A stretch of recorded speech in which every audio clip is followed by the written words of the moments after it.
Oi pessoal, boa noite. Para quem não me conhece, eu sou a Luciana Aguiar, eu sou psicóloga, psicoterapeuta, especialista em psicologia clínica, trabalho com Gestalt terapia, sou a coordenadora do Dialógico Núcleo de Gestalt Terapia aqui no Rio de Janeiro e autora do livro Gestalt Terapia com Crianças e a pessoa por trás de todas essas redes sociais com o nome de Gestalt Terapia com Crianças, inclusive o perfil do Instagram, a página do Facebook, o perfil do YouTube e tudo mais que vocês acharem. Para quem já me conhece, eu peço desculpas de fazer sempre essa apresentação inicial, mas como sempre tem gente nova entrando por aqui, o que é bem legal, né, gente? Eu preciso sempre fazer esse preâmbulo para que as pessoas não entrem e se perguntem, né, quem é essa maluca que está falando coisas aí e eu não sei quem é. Por isso essa apresentação. Hoje eu tô aqui num horário que vocês já conhecem, 20h15, mas num dia completamente atípico, para começar uma semana também um pouco diferente. A ideia, como eu publiquei mais cedo nos stories e no feed do Instagram, é a gente se encontrar essa semana, todos os dias, às 20h15, para falar um pouquinho sobre alguns temas em comemoração ao Dia do Psicólogo, que para quem não sabe é amanhã, dia 27 de agosto. E por conta disso, eu gostaria de fazer um pequeno percurso ao longo dessa semana. Vou sair um pouco das características que vocês estão acostumados nas nossas já quase constantes mini lives de quinta-feira à noite. Eu também publiquei mais cedo a nossa listinha, nossa programação, a temática de cada live, e me deu vontade de fazer isso justamente para aproveitar a questão do dia do psicólogo. Eu não sou nem muito chegada a essa coisa de dia disso, dia daquilo, não. Porque eu acho que muitas vezes as pessoas fazem muito barulho no dia X, Y e Z determinado e pouco barulho ou nada em todos os outros 300 e poucos dias do ano. Mas precisamente nesse momento, no nosso momento de vida, no momento do nosso país, no momento de discussões absolutamente pertinentes e profundas dentro da psicologia, no momento em que agora, esses dias, está acontecendo a votação para o Conselho Federal de Psicologia e para os Conselhos Regionais de Psicologia, que são órgãos que nos agrupam, nos representam, nos auxiliam e têm a possibilidade de nos representar e de nos dar voz se a gente os busca, se a gente participa, se a gente põe ali o nosso dedinho, se a gente põe ali o nosso bedelho, né? Porque não adianta esperar que façam pela gente se a gente não vai ali, se a gente não vai lá dizer o que a gente quer, se a gente não vai ali reivindicar, se a gente não vai ouvir as propostas das pessoas. Então, particularmente nesse momento, eu tive vontade de, com a minha possibilidade de compartilhar conteúdos com vocês, né, chamar atenção para essa profissão que é tão linda, que é tão maravilhosa e que eu desdobro há quase 30 anos com tanto amor, tanta paixão e tanto zelo, que é a psicologia. Então, a gente vai fazer um caminho essa semana que começa da psicologia como uma proposta mais ampla, até chegarmos na sexta-feira, onde então eu vou falar sobre a proposta da Gestalt terapia com crianças. Então, o nosso papo hoje é sobre a escolha da psicologia. É sobre a escolha da psicologia como profissão, é sobre a escolha da psicologia como esse fazer cotidiano e diário que tem um impacto na vida das pessoas e que tem um impacto e um desdobramento nas nossas vidas. Por isso, a escolha da psicologia, implicações pessoais e profissionais. Eu não posso me furtar do fato de todas essas falas, né, durante toda essa semana, elas serem falas inicialmente autorais. Na verdade, né, gente, tudo que a gente fala, ainda que seja a partir de um arcabouço teórico, a partir de uma determinada abordagem, a partir de uma determinada leitura, passa pelo nosso crivo, passa pelo nosso viés, e como uma boa gestalt terapeuta, eu não vou entender que existe uma neutralidade absoluta, que eu sou um poste, que eu sou um pedaço de palmito e que, portanto, todo conhecimento vai passar por mim sem nenhum tipo de viés, sem nenhum tipo de implicação, né? E então, portanto, independente das teorias que eu trago, eu sempre vou trazer do meu jeito, eu sempre vou trazer com a minha cara, eu sempre vou trazer atravessada pelas minhas vivências, e isso é uma coisa que eu sempre coloco aqui em todas as lives, justamente para não criar nenhum tipo de questão no sentido de busca da verdade, de dar a última palavra sobre a psicologia, a psicoterapia, a gestalt terapia, a criança, o fazer psicoterapêutico. Eu não estou aqui para isso, para dar nem última nem única, porque eu acho que última e única é sempre muito perigoso, né? Você ter uma única fala, você ter a última fala, não dá oportunidade para o diverso, para o diferente, para a novidade, para aquilo que constrói. Portanto, eu estou aqui só para compartilhar meia dúzia de questões, meia dúzia de ideias, coisas que me tocam, coisas que reverberam o meu coração. E se vocês estiverem comigo, eu agradeço. Se vocês não concordarem, tá tudo bem também. Tá certo, gente? Então, para começar a falar sobre a escolha da psicologia, eu queria contar um pouquinho como que eu escolhi ser psicóloga. Cada um tem um caminho muito diferente no que diz respeito à escolha da profissão, mas comigo é alguma coisa que me acompanha quase que desde que eu me entendo por gente. Então, se eu tivesse que fixar um momento, uma idade onde eu me dei conta e eu comecei a verbalizar isso, né, de que eu queria ser psicóloga, deve ter sido mais ou menos pelos 12, 13 anos, e eu dizia que eu queria ser psicóloga porque eu queria ajudar as pessoas. Eu tenho que confessar que ao longo de todos esses anos eu precisei modificar muito, rever muito, reconfigurar muito os meus conceitos a respeito do que é ajudar pessoas.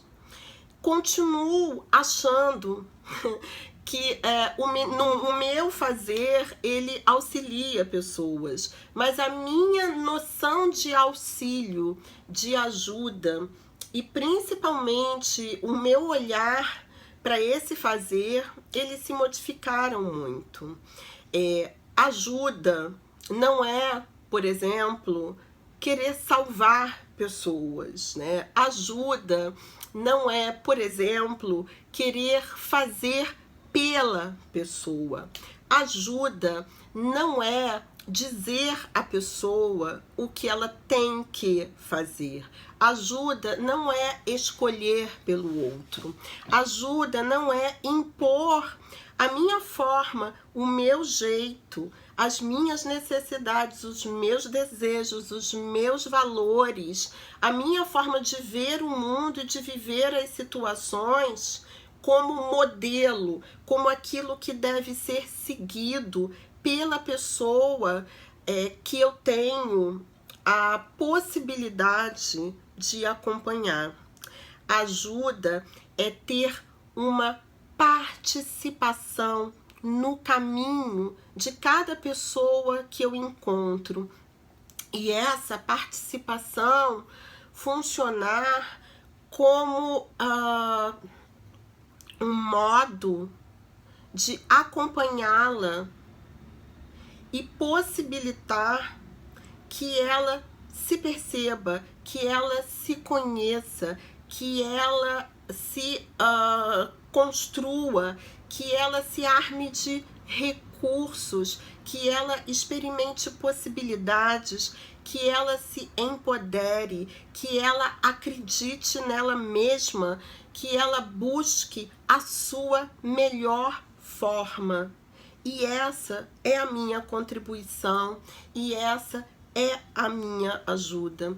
É preciso ter muito cuidado quando a gente está absolutamente motivado a ajudar pessoas, porque em nome de ajuda, muitas vezes a gente corre o risco de passar por cima das pessoas. Em nome de ajudá-las, a gente muitas vezes corre o risco de fazer do nosso conhecimento uma forma de opressão, uma forma de subjugar o outro, aquilo que nós entendemos como o certo, aquilo que nós entendemos como o saudável, aquilo que nós entendemos porque nós estudamos, porque nós frequentamos a universidade, porque nós lemos Freud, Lacan, Peirce, Erich Fromm, Reich, Melanie Klein e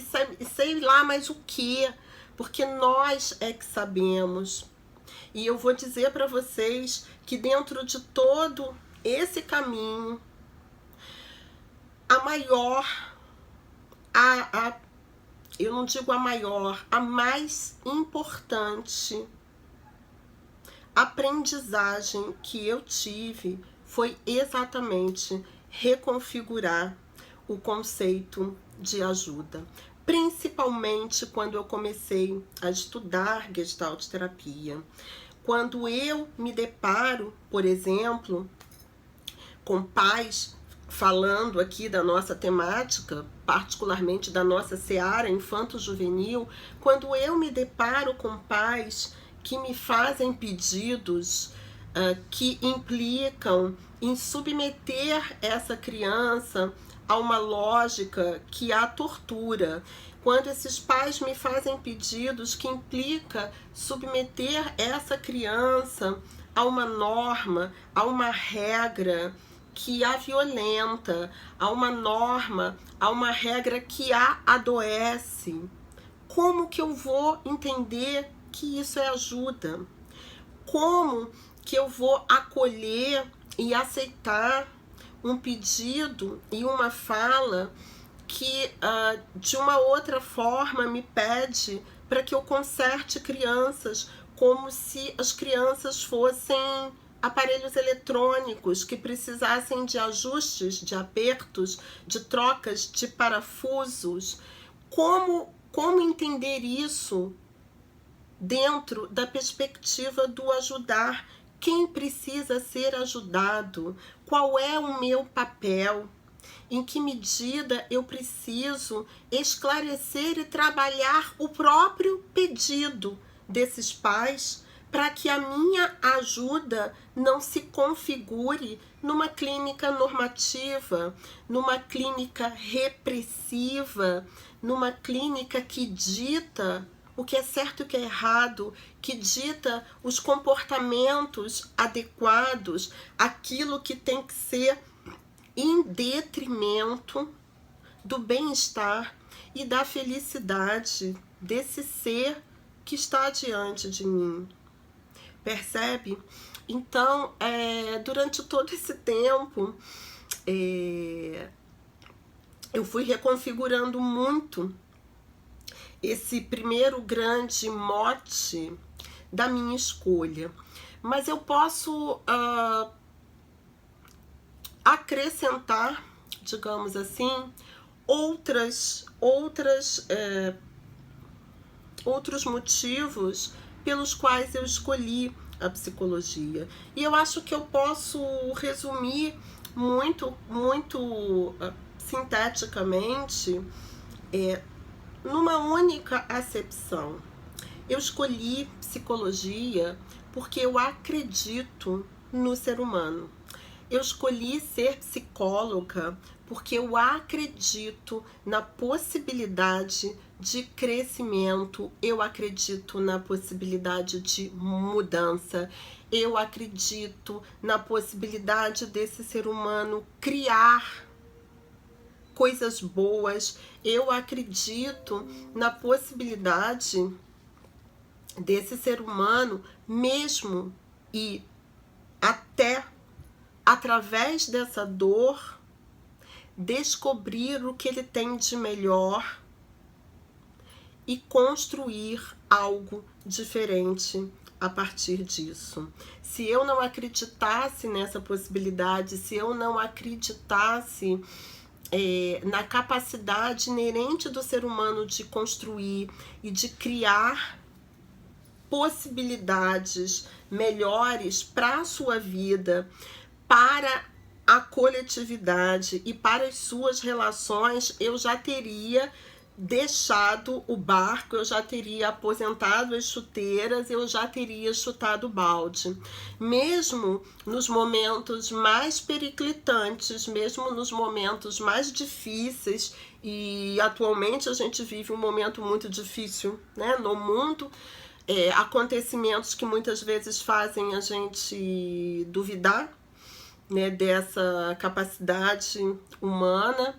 Mesmo assim, né, o tempo todo, repetidamente, a gente se depara com contra situações, né, com situações que vêm e dizem: não, nem tudo está perdido, não, no meio desse deserto árido surge uma mudinha, surge uma plantinha, surge um pedaço de vida, e é com esse pedaço de vida, que é com esse fio de saúde que a gente trabalha, para que a partir desse fio possa se construir um novelo, e com isso definitivamente continuar na seara de contribuir para a construção de um mundo melhor, mesmo que às vezes ele fique bem esquisito. Mas quantas vezes o mundo já ficou esquisito, não é mesmo? Se a gente for olhar para a história da humanidade, minha gente, o mundo já ficou esquisito muitas vezes, e a humanidade já se fez e refez, e se contra-refez algumas vezes, e portanto, né, onde tem um pontinho de saúde, onde tem um pontinho de energia para construir e para fazer o bem, né, tem um fio que é capaz de tecer uma rede interminável de coisas bacanas.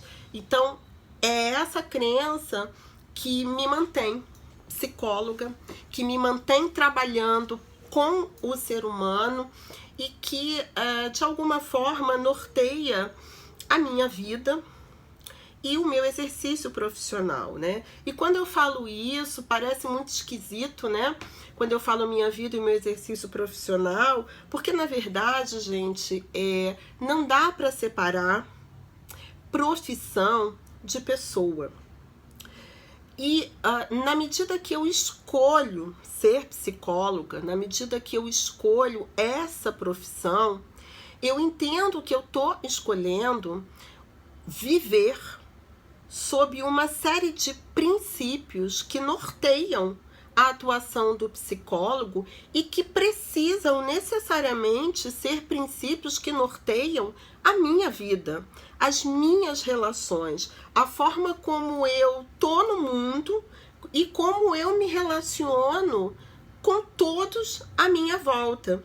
independente de serem meus clientes, pacientes, consulentes, como quer que a gente chame, independente de ser pessoas com quem eu esteja exercendo a minha profissão. Não existe a menor chance, sob o meu ponto de vista, desses princípios pessoais e princípios profissionais estarem divorciados, já que nós somos uma única pessoa. Nós temos algo muito bonito que se chama, algo muito bonito que não é muito conhecido, que se chama Código de Ética do Psicólogo. E o Código de Ética do Psicólogo, ele tem alguns princípios, são 7 princípios, na verdade, que de alguma forma descrevem esse ser psicólogo, esse exercitar a profissão de psicologia dentro de um determinado contorno, que para mim faz todo sentido e que é absolutamente congruente com a forma como eu levo a minha vida, absolutamente congruente com a minha escolha de abordagem, que é a Gestalt terapia, que a gente vai falar melhor nos outros dias da semana. E por eu achar esses princípios tão esclarecedores e tão inspiradores, e por achar também, né, e não é só um achismo, né, eu ouço isso o tempo todo dos meus alunos e de colegas, né, que muitas vezes nunca leram o Código de Ética, ou leram rapidinho na graduação para fazer uma prova, porque tinha uma disciplina chamada Ética Profissional em Psicologia. Então, como eles são muito legais, eu acho que tem tudo a ver a gente lembrar disso nessa semana, na comemoração do Dia do Psicólogo, no momento todo que a gente está vivendo. Eu vou trazer para vocês esses princípios, eu vou ler eles rapidinho, fazendo um comentário com vocês, tá? Tenham paciência comigo. Eles são lindos. O primeiro princípio, ele é o princípio básico e fundamental.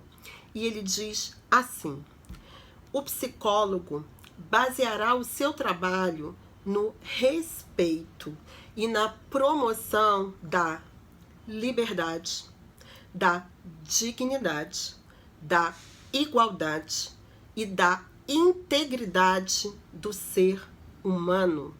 Foi para isso que a gente escolheu ser psicólogo, né, minha gente? Apoiado nos valores que embasam a Declaração Universal dos Direitos Humanos. Se eu escolho ser psicólogo e eu não gosto de gente, se eu escolho ser psicólogo e eu não comungo com respeito e promoção de liberdade, dignidade, igualdade e integridade do ser humano, eu não sei, minha gente. Eu não sei como ser um profissional de psicologia sem comungar com esse princípio fundamental, que é um princípio apoiado nos valores que embasam a Declaração Universal dos Direitos Humanos. Nós somos psicólogos porque acreditamos no humano. Nós somos psicólogos para, em última análise, defender esse humano até o fim. Esse é o primeiro princípio fundamental do Código de Ética do Psicólogo. Segundo princípio, o psicólogo trabalhará visando promover a saúde e a qualidade de vida das pessoas e das coletividades, e contribuirá para a eliminação de quaisquer formas de negligência, discriminação, exploração, violência, crueldade e opressão. Onde houver negligência, onde houver discriminação, onde houver exploração, onde houver violência, onde houver crueldade e onde houver opressão, o psicólogo atuará no sentido de contribuir para eliminar todas essas manifestações. Contribuir para eliminar todas essas manifestações, todas essas formas de negligência, discriminação, exploração, violência, crueldade e opressão é promover saúde e qualidade de vida das pessoas e das coletividades. Pessoas e coletividades que são diferentes, que têm necessidades diferentes, que têm formas de vida diferentes e formas de ser feliz e de alcançar o bem-estar também diferentes. Terceiro princípio, gente. O psicólogo atuará com responsabilidade social, analisando crítica e historicamente a realidade política, econômica, social e cultural. Todas as vezes que eu sento aqui nas mini lives de quinta-feira e falo com vocês sobre o ser humano gestáltico, sobre o ser humano, sob o ponto de vista da gestalt terapia, eu estou implicitamente falando desse princípio. Eu não posso, de jeito nenhum, de forma alguma, sob o ponto de vista do ser humano gestáltico, que é um ser humano que é visto como uma totalidade, que é um ser humano que é visto como parte de um campo, ou seja, que jamais pode ser visto individualmente, como se ele estivesse num tubo de ensaio, como se ele nascesse, se desenvolvesse e crescesse sem a reverberação e o atravessamento de uma série de forças que compõem esse campo do qual ele faz parte. Então, quando a gente recebe uma criança em psicoterapia, é muito importante levar em consideração qual é a realidade dessa criança. Qual é a história dessa criança? Vou dar um exemplo típico para que vocês entendam. Quando eu recebo no meu consultório, Zona Sul do Rio de Janeiro, uma criança, pais, né, que vem me procurar em prol de uma criança, eu preciso entender essa queixa e esses sintomas que me são trazidos dentro de um contexto político, econômico, social e cultural.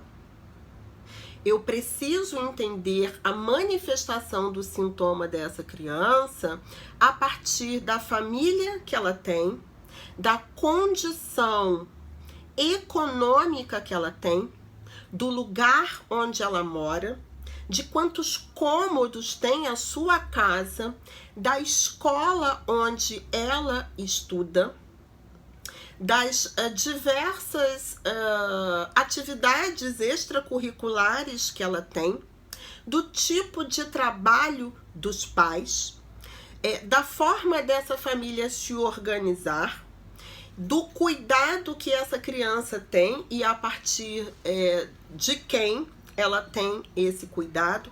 Todas essas coisas, minha gente, são extremamente importantes para que eu dê sentido àquele sintoma, àquela queixa que se apresenta.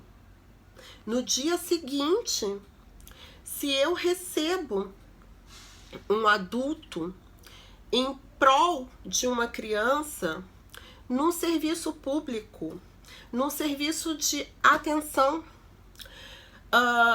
com uma população economicamente, socialmente desfavorecida, e esta pessoa, este adulto, estes adultos me trazem um sintoma semelhante, o que vai acontecer, minha gente?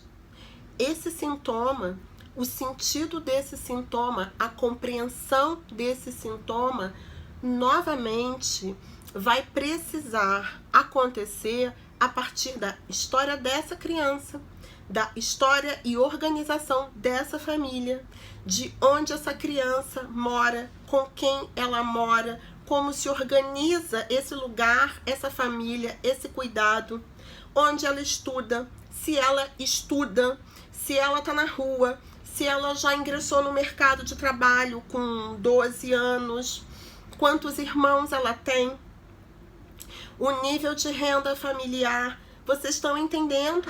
Então, eu posso ter sintomas semelhantes, eu posso ter queixas semelhantes, eu posso ter um pipi na cama, né? Uma enurese tardia, eu posso ter um roer unhas ou se automutilar, eu posso ter um terror noturno, né? Tô dando exemplo de sintomas clássicos, e esses sintomas não podem ser compreendidos a priori. Eles não podem ser compreendidos e muito menos problematizados e trabalhados a partir de um conhecimento que eu trago da academia, a partir de um conhecimento que eu trago dos escritos do Freud de 1905. Não, minha gente, não. O sentido do sintoma, ele é construído e compreendido com todos esses fatores. Então, é preciso que o psicoterapeuta saiba, sim, analisar crítica historicamente a realidade política, econômica, social e cultural dos seus clientes, porque ninguém nasce em tubo de ensaio. E os adoecimentos e as manifestações sintomáticas, elas se dão no bojo desse entrecruzamento de forças, desse entrecruzamento de vieses, que se a gente não leva em conta, a gente corre o risco de estabelecer protocolos, e quem me conhece sabe. Claro, eu sou uma gestalt terapeuta e isso é muito coerente, mas quem me conhece sabe que eu odeio protocolos. Não existe. Ai, Luciana, como é que a gente trabalha a enurese? Não sei, depende. Eu não sei que enurese é essa. Ai, Luciana, mas olha, o pai e a mãe, a criança dorme com o pai e com a mãe. Isso não é um horror? Não sei, porque eu não sei se essa criança dorme num cômodo com mais 300 pessoas, porque ela mora num lugar que é menor do que essa sala onde eu tô. Então, assim, isso é ruim, né? Isso tem que ser diferente. Eu vou dizer para uma mãe dessa, de uma pessoa que mora num cômodo, olha só, o seu filho precisa ter o cantinho dele, precisa ter o quartinho dele, com as coisinhas dele. Gente, que fala é essa? Isso é uma fala sem noção. Isso é uma fala que talvez faça sentido na sua casa, talvez faça sentido na sua família, talvez faça sentido no seu grupo social, mas não necessariamente no de todo mundo. Então, até para problematizar as atitudes dos pais, eu preciso olhar para algo mais amplo e pensar como é que essa mãe, que precisa trabalhar 300 horas por dia, porque ela já não tem mais um companheiro que a ajuda, como é que essa mãe vai poder dar atenção para o seu filho, sentar e brincar, porque é importante o adulto brincar com o filho, ou sentar para acompanhar as tarefas escolares? Minha gente, acorda! Isso é uma fala absolutamente enviesada. É uma fala que cabe uma problematização, um questionamento. Se eu tenho uma mãe que mora aqui em Ipanema, que tem 300 pessoas para fazer os afazeres de casa, que não trabalha, que tem teoricamente o tempo todo livre, e que ainda assim não se dispõe a estar com o filho. Isso pode ser alguma coisa problematizada. E mesmo assim, eu não quero fazer a fala de julgar essa mãe também. Porque eu também preciso ouvi-la, porque eu também preciso saber o que está em jogo na vida dessa pessoa. Para que, mesmo tendo todas as condições, ela não consiga sentar com essa criança e acompanhá-la nos trabalhos de casa. Então a gente precisa ter muito cuidado para não ser o apontador de dedo, para não ser o julgador dos outros, para não ficar arrotando normas de saúde, porque é muito fácil. Imbuído desse lugar de psicólogo, aquele que sabe, aquele que só de olhar analisa as pessoas, é muito fácil a gente fazer isso. Então, é muito importante e muito fundamental a nossa responsabilidade. Nós temos uma responsabilidade. Quando o nosso código de ética diz o psicólogo atuará com responsabilidade social, novamente eu clamo pela visão de homem da Gestalt terapia, que diz que na medida que todos nós estamos absolutamente interligados, nós somos de um campo. Então, toda vez que eu faço uma intervenção, né, que eu interfiro, que eu promovo algo na vida de alguém, no fazer desse alguém, no sentir desse alguém, eu tenho responsabilidade por aquilo que eu promovo, por aquilo que eu mobilizo. E na medida que eu mobilizo uma pessoa, essa pessoa reverbera no todo. Na clínica com crianças a gente vê isso o tempo todo. No momento que a gente trabalha com a criança e a criança começa a se reconfigurar, e começa a experimentar novas formas, e começa a ficar mais senhora de si, e ela se empodera, ela reivindica coisa com esses pais, ela coloca limites, ela diz não, ela abre a boca para falar quando ela nunca falou, e isso causa uma mega revolução no campo. E não, nós temos uma responsabilidade, sim, porque da mesma forma que a nossa intervenção com a criança reverbera na família, a nossa intervenção com a família reverbera na família mais ampla, a nossa intervenção com a escola reverbera na forma dessa escola lidar com outros alunos, e assim vai reverberando, e assim a gente vai implementando mudanças num grande efeito borboleta.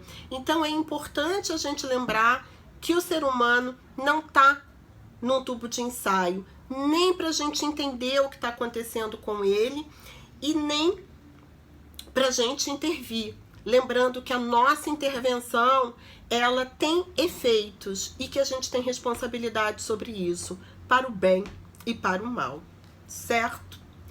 Quarto princípio, o psicólogo atuará novamente com responsabilidade. Responsabilidade, hein, gente?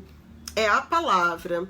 O psicólogo atuará com responsabilidade por meio, preste atenção nisso, por meio do contínuo aprimoramento profissional, contribuindo para o desenvolvimento da psicologia como campo científico de conhecimento e de prática. Olha a nossa responsabilidade, gente. Não é assim, fiz faculdade, pronto, acabou, sou psicólogo e vou sair aí atendendo pessoas e dizendo coisas para as pessoas.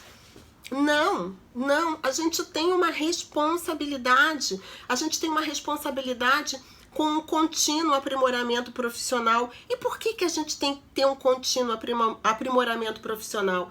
Minha gente, porque o ser humano continua mudando, as situações continuam mudando, a vida é um eterno devir e uma eterna transformação. E se a gente não continua se aprimorando, a gente perde o bonde, a gente fica perdido no meio do caminho. Quanto mais eu me aprimoro,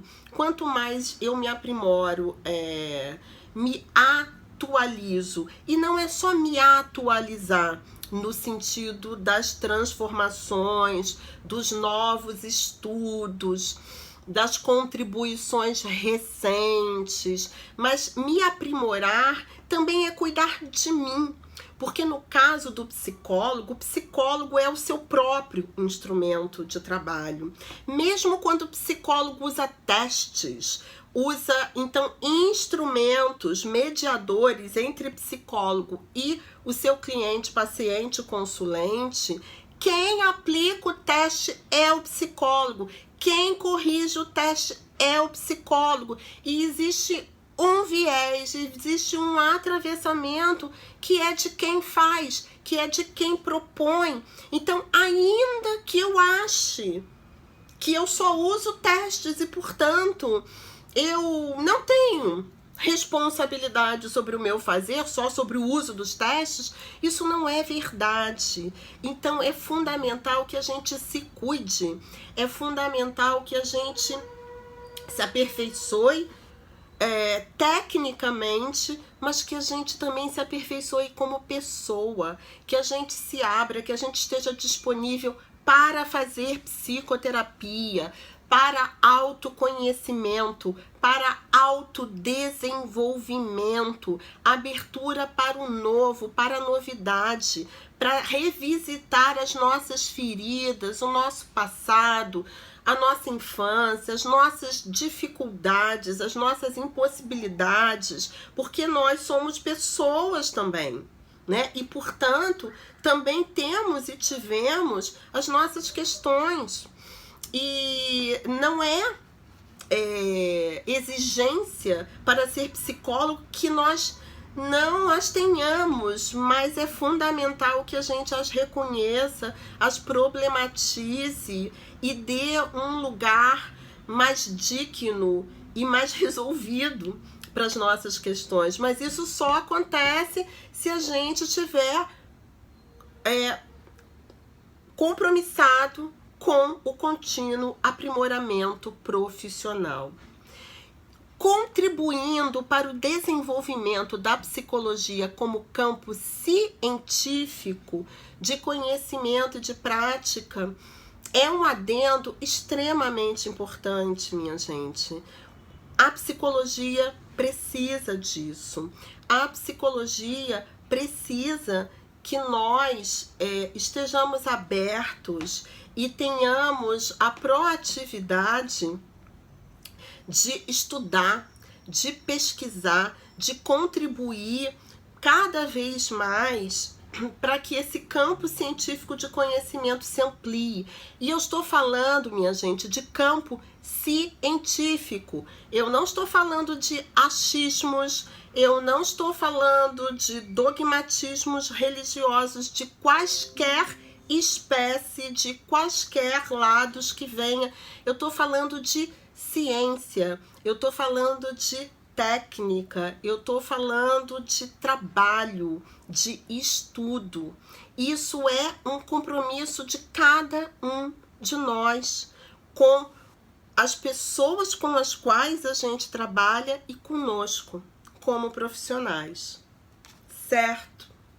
Quinto, o psicólogo contribuirá para a universalização do acesso da população às informações, ao conhecimento da ciência psicológica e não do achismo, aos serviços e aos padrões éticos da profissão. Só que a gente só vai poder contribuir para promover a universalização do acesso da população às informações se nós as tivermos e se nós investirmos nisso. Como é que a gente pode fazer isso? Eu acho que isso é uma grande questão, né? Como que eu contribuo para promover a universalização do acesso da população, dessa nossa população brasileira tão grande, tão grande, tão grande, que vai muito além do seu bairro, vai muito além do seu consultório, vai muito além do lugar que você trabalha, da sua cidade. É uma população enorme, tão diferente, tão desigual. Como que a gente contribui para promover a universalização do acesso da população a todas essas informações, ao conhecimento da ciência psicológica, aos serviços, o que a psicologia pode oferecer e os padrões éticos da profissão? Pode ser que não dê para você pegar uma caixa de som e ir para a praça, ficar falando no microfone, mas o que você faz no teu âmbito de atuação? Porque se a gente faz no nosso âmbito de atuação, cada um faz um pouquinho. E quando a gente faz um pouquinho e cada um faz um pouquinho, então a gente faz muitão. Quando eu sento aqui no Instagram, diante de pessoas que eu não sei quem são, e leio, porque eu tô lendo os princípios fundamentais do Código de Ética do Psicólogo, não sou eu que digo isso. Eu sou psicóloga há mais de 20 anos e eu me identifico totalmente com isso aqui. E isso me diz que eu tô no lugar certo e caminhando e exercitando e exercendo a minha profissão da forma como eu acho que eu preciso exercer. Quando eu compartilho isso com vocês, eu tô tentando fazer um pouquinho. Quando eu converso com toda e qualquer pessoa que não sabe o que é psicologia, que tem uma série de preconceitos, de ideias equivocadas, e eu tento explicar em palavras fáceis, eu estou fazendo um pouquinho disso. Quando eu faço o meu trabalho com zelo, com ética, com cuidado, eu estou fazendo um pouquinho disso. Quando eu converso com os meus alunos sobre diversas questões e diversos atravessamentos e que dá com isso a possibilidade da gente discutir um pouco da prática, eu estou fazendo um pouquinho disso. Que mais? Que mais que a gente pode fazer, gente? O que vocês fazem para isso? Fica o convite, fica a reflexão. É uma coisa que eu me pergunto sempre, todos os dias. É uma coisa que me inquieta, né? Porque a gente tem algo maravilhoso para oferecer para as pessoas, né? Se a gente faz isso de uma forma bacana, né? E quantas pessoas ainda não têm acesso a essa possibilidade? Sexto, são 7, tá, gente? O psicólogo zelará para que o exercício profissional seja efetuado com dignidade, rejeitando situações em que a psicologia esteja sendo aviltada. Minha gente, o que eu ouço de pessoas falando, nossa, mas eu fiz um concurso, eu ganho R$800 por 40 horas de trabalho. Eu trabalho numa clínica que cobra R$40 para o cliente, eu ganho 10. Gente, eu sei que tem muitas questões que envolvem isso, tá? Mas é da nossa responsabilidade, minha gente, é da nossa responsabilidade. Então, quando a gente diz o psicólogo zelará para que o exercício profissional seja efetuado com dignidade, rejeitando situações em que a psicologia esteja sendo aviltada, se a gente aceita o avilte, então a gente dá carta branca para ele. Se a gente aceita o avilte, então a gente está dizendo que isso é possível, que é assim mesmo, que dá para ser. Então, não pode, minha gente, não pode ser tudo a qualquer preço.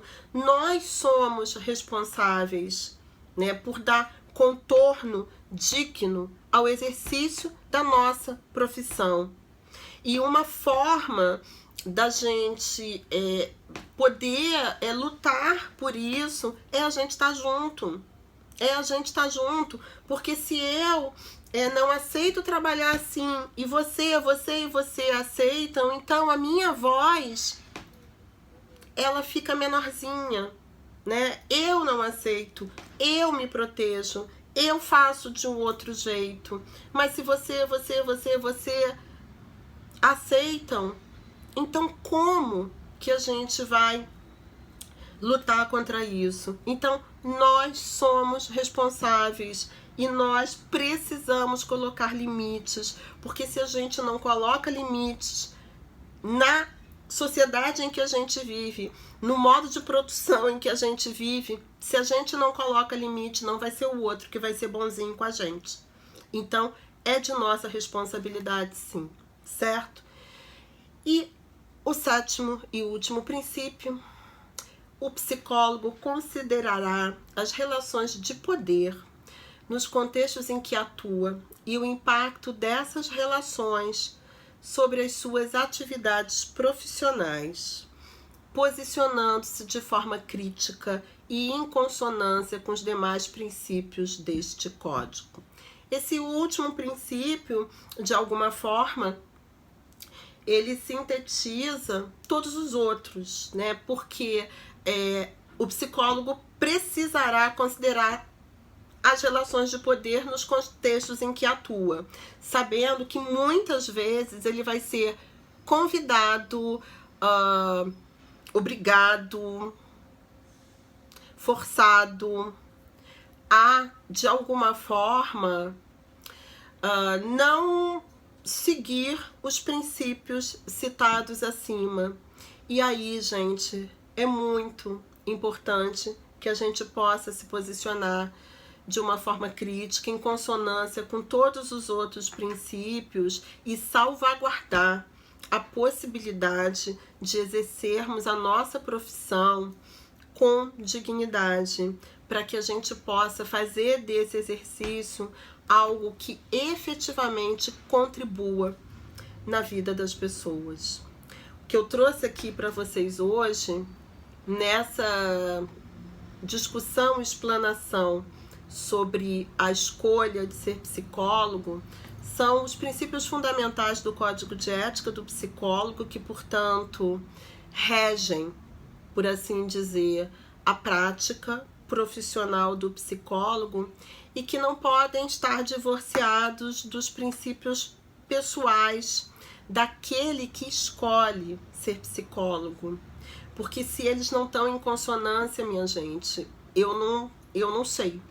Eu não consigo entender como que alguém consegue ser psicólogo se essas coisas não estão em consonância. Então, em outras palavras, eu termino a minha fala hoje aqui, porque a gente já foi, as minhas mini lives nunca são muito mini, eu termino as minhas palavras dizendo que seja lá o que a gente escolha, todas as nossas escolhas, elas têm consequências. Como nós somos de um campo, como nós somos e estamos totalmente interligados, todas as nossas escolhas, elas não são só de responsabilidade nossa, no sentido de que só nós sofremos as consequências da nossa escolha. Toda e qualquer escolha que a gente faz, por mais que a gente ache que só a gente lida com os possíveis desdobramentos, ela tem desdobramentos em volta da gente, ela tem desdobramentos nas outras pessoas, ela tem desdobramentos no campo, ela tem desdobramentos na coletividade e, portanto, minha gente, isso transforma a responsabilidade em dobro, certo? Então, quando a gente escolhe ser psicólogo, e eu acho essa reflexão que eu quero deixar para vocês, quando você que está aí me escutando e que porventura é psicólogo, quando você escolheu ser psicólogo, você escolheu por quê? O que motivou a tua escolha? E em que medida você tem consciência das implicações que existem nessa tua escolha? Em que medida você tem consciência das implicações pessoais e profissionais que adotar a profissão de psicólogo te traz, né?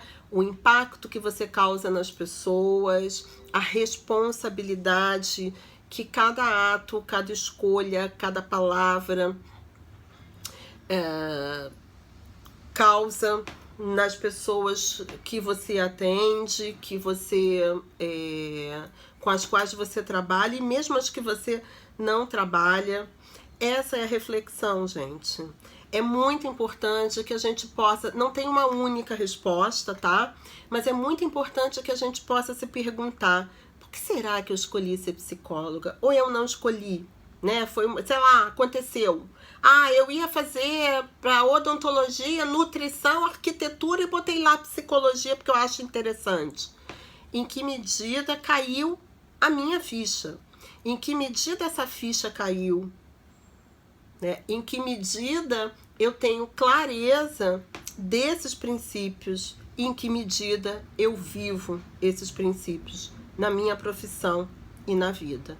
Fica, gente, a reflexão. Amanhã a gente se encontra aqui novamente às 20h15. Vamos falar sobre psicologia clínica e o trabalho com crianças. Então vamos começar a entrar na seara da temática aqui do perfil, do canal, mas essa temática ela é permeada por tudo isso. Vocês vão ver todos esses princípios em todas as minhas falas, em cada uma das minhas intervenções, em cada uma das minhas compreensões a respeito do que acontece com a criança que chega, do que acontece com esses pais que nos procuram. Toda a minha fala, todo o meu fazer está absolutamente permeado por todos esses princípios. Tá certo, gente? Super obrigada por vocês estarem aqui. Espero que tenha deixado aí uma sementinha para vocês. Amanhã a gente se vê novamente. Quem quiser comentar, deixar perguntas, pode deixar no direct, pode deixar aqui, onde vocês acharem melhor. Amanhã às 20h15 estamos aqui de novo, tá bom? Uma beijoca, super obrigada pela audiência. Tchau, tchau.